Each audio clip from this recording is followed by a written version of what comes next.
ਤੁਸੀਂ ਮੈਨੂੰ ਟਾਲਣਾ ਨਹੀਂ, ਤੁਸੀਂ ਮੈਨੂੰ ਅੱਜ ਦੱਸ ਕੇ ਜਾਣਾ ਹੈ ਕਿ ਐਸੀ ਕਿਹੜੀ ਖੁਰਾਕ ਹੈ ਜਿਹੜੇ ਬੰਦੇ ਨੂੰ ਜਿਹੜਾ ਨਾ ਸਦਾ ਬਹਾਰ ਤੇ ਸਦਾ ਜਵਾਨ ਰੱਖਦੀ ਹੈ ਸਾਰੀ ਜ਼ਿੰਦਗੀ ਵਾਸਤੇ। ਇਹ ਗੱਲ ਤੁਸੀਂ ਮੈਨੂੰ ਅੱਜ ਦੱਸਣੀ ਹੀ ਦੱਸਣੀ ਹੈ ਕਿ ਖੁਰਾਕ ਜਿਹੜਾ ਨਾ ਇਹੋ ਜਿਹੀ ਕਿਹੜੀਆਂ ਸ਼ੈਵਾਂ ਨੇ ਕਿ ਜਿਹੜਾ ਬੰਦਾ ਖਾ ਲਵੇ ਤੇ ਉਹ ਬੁੱਢਾ ਨਹੀਂ ਹੁੰਦਾ, ਉਹ ਬਿਲਕੁਲ ਬੰਦਾ ਹੋਵੇ ਜਾਂ ਬੰਦੀ ਹੋਵੇ, ਉਹ ਜਵਾਨ ਹੀ ਰਹਿੰਦਾ ਜਾਂ ਜਵਾਨ ਹੀ ਰਹਿੰਦੀ ਹੈ। ਜੀ ਬਾਸੀ ਸਾਹਿਬ, ਖੁਰਾਕਾਂ ਬਹੁਤ ਨੇ, ਲੇਕਿਨ ਅਸੀਂ ਹੁਣ ਉਹਨਾਂ ਖੁਰਾਕਾਂ ਨੂੰ ਛੋੜ ਕੇ ਸਿਰਫ ਟੇਸਟ ਦੀ ਆਤਿਕ ਰਹਿ ਗਏ ਹਾਂ। ਠੀਕ ਹੈ। ਅਗਰ ਤੁਸੀਂ ਦੇਸੀ ਗੋਸ਼ਤ ਖਾਓ ਬੱਕਰੇ ਦਾ, ਠੀਕ ਹੈ। ਹਫਤੇ 'ਚ ਅਗਰ ਤੁਸੀਂ ਇੱਕ ਦਫਾ ਵੀ ਖਾਓ, ਠੀਕ ਹੈ।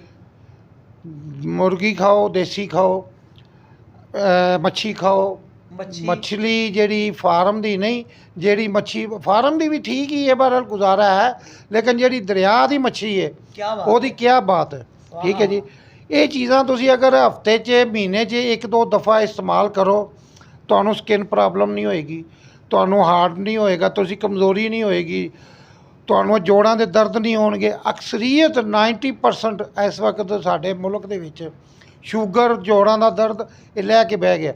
ਉਹਦੀ ਵਜ੍ਹਾ ਸਾਡੀਆਂ ਖੁਰਾਕਾਂ ਕੋਈ ਨਹੀਂ ਸਹੀ। ਕਿਆ ਬਾਤ ਹੈ। ਸਮਝੋ, ਸ਼ੂਗਰ ਜਿਹੜੀ ਬਿਮਾਰੀ ਹੈ ਇਹ ਕੋਈ ਬਿਮਾਰੀ ਇਹ ਨਹੀਂ ਕਿ ਬੰਦਾ ਚੀਨੀ ਸ਼ੂਗਰ ਜਿਹੜੀ ਆਟੇ ਤੋਂ ਵੀ ਬਿਮਾਰੀ ਬਣ ਜਾਂਦੀ ਹੈ।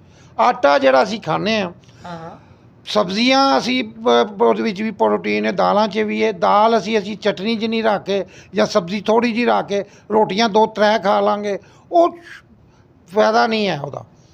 ਤੁਸੀਂ ਸਬਜ਼ੀ ਜ਼ਿਆਦਾ ਇਸਤੇਮਾਲ ਕਰੋ, ਸਲਾਦ, ਕੱਚਾ ਪਿਆਜ਼ ਇਸਤੇਮਾਲ ਕਰੋ, ਖੀਰਾ ਇਸਤੇਮਾਲ ਕਰੋ, ਬੰਦ ਗੋਭੀ ਕੱਟ ਕੇ ਇਸਤੇਮਾਲ ਕਰੋ। ਇਹ ਚੀਜ਼ਾਂ ਤੋਂ ਅਸੀਂ ਬਹੁਤ ਦੂਰ ਹਟ ਗਏ ਹਾਂ।